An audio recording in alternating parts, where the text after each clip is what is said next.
Hello மக்களே! எல்லாரும் எப்படி இருக்கீங்க?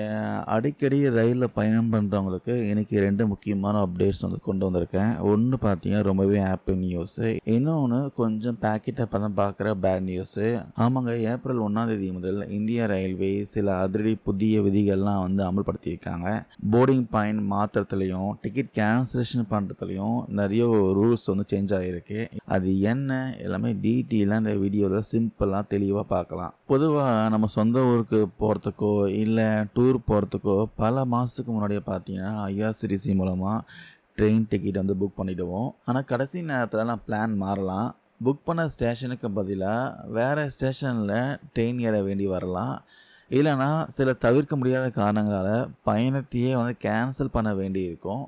இதுக்கு முன்னாடி இப்படி பிளான் மாறும்போது நெறைய வந்து குழப்பங்களும், கஷ்டங்களும் இருந்துச்சு. அத சரி பண்றதுக்காகவும், சில நடைமுறைகளை வந்து மாத்துறதுக்காகவும் தான் ரயில்வே துறை இப்ப புது ரூல்ஸ்லாம் வந்து கொண்டு வந்திருக்காங்க. முதல்ல வந்து நல்ல செய்தியிலிருந்து ஆரம்பிக்கலாம். இது தெற்கு ரயில்வே அறிவிச்சிருக்க ஒரு செம வசதின்னு சொல்லலாம். இதுவரைக்கும் நீங்க டிக்கெட் புக் பண்ணிட்டு வேற ஸ்டேஷன்ல ஏறணும்னா, அதாவது போர்டிங் பாயிண்ட் வந்து சேஞ்ச் பண்ணணும்னு நெனச்சா, ட்ரெயின் கிளம்புறதுக்கு 24 ஹவர்ஸ்க்கு முன்னாடியே பார்த்தீங்கன்னா, ஆன்லைன்ல அப்டேட் பண்ணியிருக்கணும். அப்பதான் அவங்க ரெடி பண்ற முதல் சார்ட்ல உங்க பேரு வரும். ஆனா, இப்ப வந்திருக்க புது ரூல்ஸ் படி ட்ரெயின் கிளம்புறதுக்கு வெறும் 30 நிமிஷத்துக்கு முன்னாடி வரைக்கும் கூட உங்களால போர்டிங் பாயிண்ட் சேஞ்ச் பண்ண முடியும். இது நிஜமாவே ஒரு பெரிய ரிலீஃப் இல்லையா? நீங்க மாத்துற அந்த அப்டேட் பார்த்தீங்கன்னா, ட்ரெயின் கிளம்புறதுக்கு முன்னாடி ரெடி ஆகுற செகண்ட் சார்ட்ல பார்த்தீங்கன்னா, கரெக்ட்டா வந்துரும். இந்த வசதி நீங்க வந்து ஐஆர்சிடிசி மூலமாவோ, இல்லன்னா நேரடியா ரயில்வே ஸ்டேஷன்ல இருக்கிற பிஆர்எஸ் கவுண்டர் மூலமாவோ மாத்திக்கலாம். ஆனா சில முக்கியமான கண்டிஷன் இருக்கு. நோட் பண்ணிக்கோங்க. ட்ரெயின்ல ஏறும்போது உங்க டிக்கெட்டு, அப்புறம் ஃபோட்டோ ஒட்டின ஒரிஜினல் ஐடி கார்டு கண்டிப்பா இருக்கணும். இந்த வசதி பார்த்தீங்கன்னா, கன்ஃபார்மான டிக்கெட்டுக்கும் ஆகட்டும், ஆர்ஏசி டிக்கெட்டுக்கு மட்டும் தான் சொல்லியிருக்காங்க. வெயிட்டிங் லிஸ்ட் டிக்கெட்டுக்கு வந்து இது செட் ஆகாது. அதேபோல ஒரு முறை மட்டும் தான் பார்த்தீங்கன்னா, போர்டிங் பாயிண்ட் வந்து மாத்த முடியும். 2வது சார்ட் வந்து ரெடி ஆகுறதுக்கு முன்னாடியே நம்ம இந்த ரெக்வெஸ்ட்ட வந்து கொடுத்துரணும். சரி, இப்ப இந்த 2வது நியூஸ் பார்த்தீங்கன்னா, டிக்கெட் கேன்சலேஷன் பண்றவங்களுக்கு ஏப்ரல் 1ஆம் தேதி முதல்ல கேன்சலேஷன் ரூல்ஸ்லாம் வந்து சேஞ்ச் பண்ணியிருக்காங்க. முன்னாடியெல்லாம் வந்து ட்ரெயின் கிளம்புறதுக்கு 4 ஹவர்ஸ்க்கு முன்னாடியே பார்த்தீங்கன்னா, டிக்கெட் கேன்சல் பண்ணா கூட காசு வந்து நமக்கு திரும்ப கிடைச்சிரும். ரீஃபண்ட் கிடைச்சிரும்.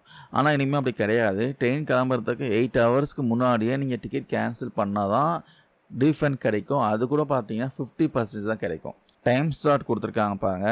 ட்ரெயின் கிளம்புறதுக்கு 72 ஹவர்ஸ்க்கு முன்னாடி நீங்க கேன்சல் பண்ணா தான், அதாவது 3 நாளைக்கு முன்னாடி கேன்சல் பண்ணா தான் ஃபுல் பணம் 100% பார்த்தீங்கன்னா பணம் திரும்ப கிடைக்கும். இதுவே 24 to 72 ஹவர்ஸ்க்குள்ள நீங்க பண்ணீங்கன்னா 75% வந்து பணம் கிடைக்கும். 8 ஹவர்ஸ்லேருந்து 24 ஹவர்ஸ்க்குள்ள பண்ணியிருந்தீங்கன்னா வெறும் 50% தான் பார்த்தீங்கன்னா திரும்ப கிடைக்கும். 8 ஹவர்ஸ் கம்மியா இருந்துச்சுன்னா ரீஃபண்ட் எதுவும் கிடைக்காது, பார்த்துக்கோங்க. குடும்பத்தோட பல டிக்கெட் புக் பண்ணியிருந்தாலும் இதே ரூல்ஸ் தான் எல்லாருக்கும் பொருந்தும் சொல்லியிருக்காங்க. சுருக்கமா சொல்லணும்னா மக்களே, கடைசி நேரத்துல நீங்க ஏறும் ஸ்டேஷனை மாத்துறதுக்கு ரயில்வே கொடுத்திருக்க 30 நிமிட அவகாசம் பார்த்தீங்க ஒரு சூப்பரான விஷயம். ஆனா அதே கடைசி நேரத்துல நம்ம பிளான் கேன்சல் ஆனா நம்ம பாக்கெட் காலியாகிறதும் பார்த்தீங்கன்னா கன்ஃபார்ம் தான். இந்த 2 புதிய விதிகள் பத்தி நீங்க என்ன நினைக்கிறீங்க? மறக்காம கமெண்ட்ஸ்ல பதிவு பண்ணுங்க. தேங்க்யூ நண்பா, நண்பீஸ்.